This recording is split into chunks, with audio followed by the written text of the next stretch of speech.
Jordan steps onto a World Cup pitch for the very first time in their nation's history. They nearly score inside 90 seconds. They hit the woodwork twice. They actually get their historic first ever World Cup goal, and they somehow still walk away, losing 3-1 to Austria. I mean, it is just the most heroic defeat of the tournament so far, without a doubt. Completely agree. But you look at that match, and, well, you have to talk about Ali Olwan. Oh, absolutely. He gets that historic goal. But, I mean, I am looking at his overall performance, and I have to ask you, was he the best player on the pitch despite being on the losing side? Honestly, yes. I mean, you think about the emotional weight he was carrying. He hits the crossbar, right? Right. And most players making their debut on this stage, they would just crumble after missing that kind of chance. But he's just kept coming back. He was a complete nightmare for the Austrian defense, yeah. He really was. It's just such a phenomenal human story to see him finally, curl that ball in off the post. It was a brilliant moment for him. But here's the thing that makes absolutely no sense to me, right? You look at the final numbers. Jordan had 11 shots total. Austria had 11 shots total. Yeah, identical. And it gets weirder. 4 shots on target for Jordan. Exactly 4 shots on target for Austria. So how on earth does a team match their opponent blow for blow like that and still lose by 2 goals? Well, it really comes down to the quality of those chances, Like, Jordan was playing with pure adrenaline, pressing high, and just firing off these chaotic, low-percentage shots from, terrible angles. Right, because they were just desperate to make something happen. Exactly. Whereas Austria, I mean, they were so much more clinical. They absorbed all that frantic energy and just, waited for the perfect moments. Yeah, which brings me to the absolute turning point of this match. The game is tied 1-1 at halftime, and Ralf Rangnick decides to roll the dice. Such a massive gamble. Right. He brings on Marko Arnautovic. The guy is 36 years old. He forces an own goal. He scores a penalty. He becomes Austria's oldest World Cup scorer. Just an unbelievable impact off the bench.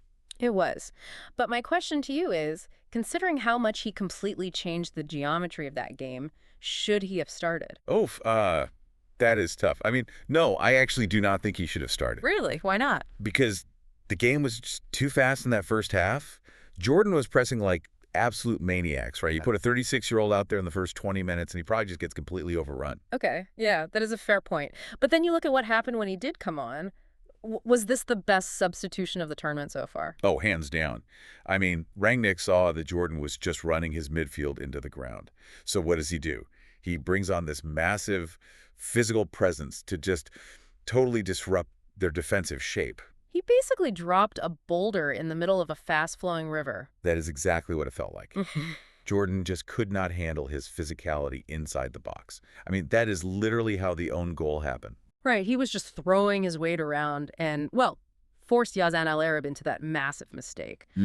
But before we get too deep into praising Austria, we have to talk about the absolute circus that happened in the final 20 minutes. Oh my goodness, the VAR double act? Yes.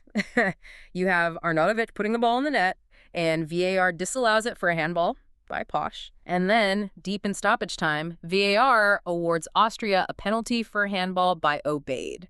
2 massive video decisions, 2 totally different outcomes. Was that fair, or was it scandalous? I mean, it is heartbreaking if you're a Jordan fan, obviously. Yeah. But strictly speaking on the rules, it was fair. I think so. Yeah, I do.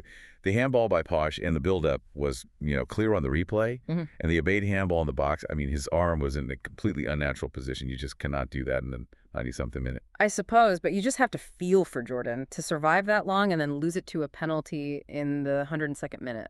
It is brutal. Yeah. But you also have to give Arnautovic credit. Stepping up at 36 with all that pressure and just burying that penalty, that takes serious mental toughness. It really does, which sets up a terrifying scenario for Austria on June 22nd. They are walking into a clash against Argentina. Oh, boy. And Messi is coming off a hat trick. You saw how vulnerable Austria looked to Jordan's pace in transition today. Can Rangnick's side actually compete with Argentina, or are they going to get completely dismantled? I mean, if they give up 11 shots to Argentina, they are going home in a body bag. Seriously. You just cannot give Messi those kinds of spaces. No, exactly. Like, Austria's veteran leadership helped them survive the chaos today. But Argentina is not going to just run around frantically. They will surgically pick apart those gaps in the defense. Totally. It is going to be a fascinating tactical clash.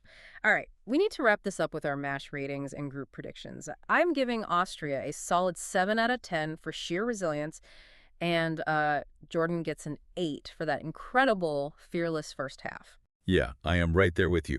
I will say a 7 for Austria, mostly because Rangnick nailed that halftime sub, but I am actually giving Jordan a 9. Wait, a 9 for a 3-1 loss? Yes, because for 50 minutes, they showed exactly how a debutante underdog should play on the world stage. Yeah. As for Group J, I think Argentina takes the top spot easily, but Austria just booked their ticket to the knockouts with this win. I completely agree. Argentina wins the group. Austria goes through in second. Well, if you want more sharp debate and raw, unfiltered tactical breakdowns just like this, make sure you hit that subscribe button for GK Terrace right now. Yes, definitely do it. We are bringing you instant post-match analysis every single day of the tournament. Thanks for listening, and we will catch you on the next one.